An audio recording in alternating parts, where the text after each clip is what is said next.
Good evening. My name is Leonardo Martinez, and I will be basing my policy response on the educational policy in the United States. This is going to be based heavily on the Chapter 9 of the textbook, Understanding Public Policy, which explains that education policy in the United States reflects ongoing conflicts among competing interest groups, levels of government, and public expectations about what schools should accomplish. Some of the main goals that the that policy education tends to tackle are it's many reasons really, but some of the main goals include resolving racial conflict from within students and teachers, reduce highway accidents, so involving in making students be more involved in uh, focusing on road safety and trying to be preventing any more accidents from happening. Eliminate unemployment by being able to show students how certain work ethics apply to a different areas of expertise, and fighting drug use, fighting ways so that students don't get involved in certain habits. Nearly all of these issues comes from the nation themselves. So nearly all of the nation's problems are in of itself reflected in demands towards the demands that are placed in the nation's schools. So whatever it is happening inside the nation itself, so whether it be racism or whether it be some other form of discrimination or whatever it may be, that is going to be reflected within the schools themselves, which is pretty much how schools have operated through history. Historically, most authority over education has remained with state and local governments, even after federal involvement increased through legislation such as the Elementary and Secondary Education Act of 1965. Federal funding never exceeded a small share of total school spending, yet federal initiatives significantly shaped accountability systems and reform priorities.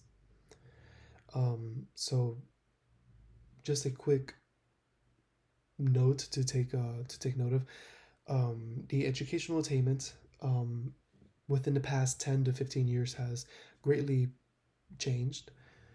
Within 2012, the high school graduates consisted of 87.6% of them being white, 84.2% were black, and 62.9% were Hispanic. Whereas for the college graduates in 2012, 30.3% were white, 19.8% were black, and 13.3% were Hispanics.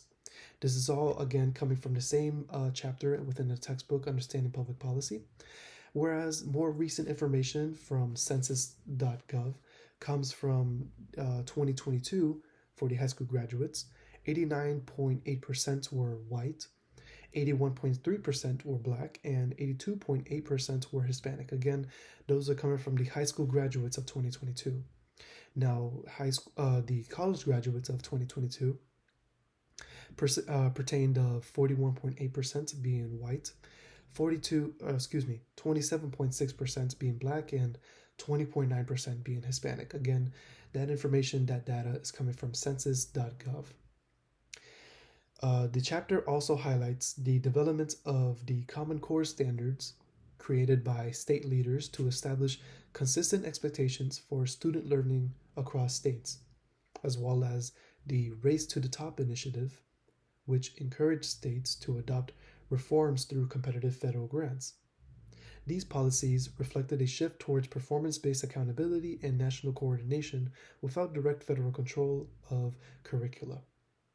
Now, some of the groups that are involved in that, as I mentioned before, from the state leaders and whatnot, uh, some of the educational groups that were also being a factor into that were teacher unions, which consisted of National Education Association, which is the NEA, and the American Federation of Teachers, which is also known as AFT, which is known as the AFT, the AFT.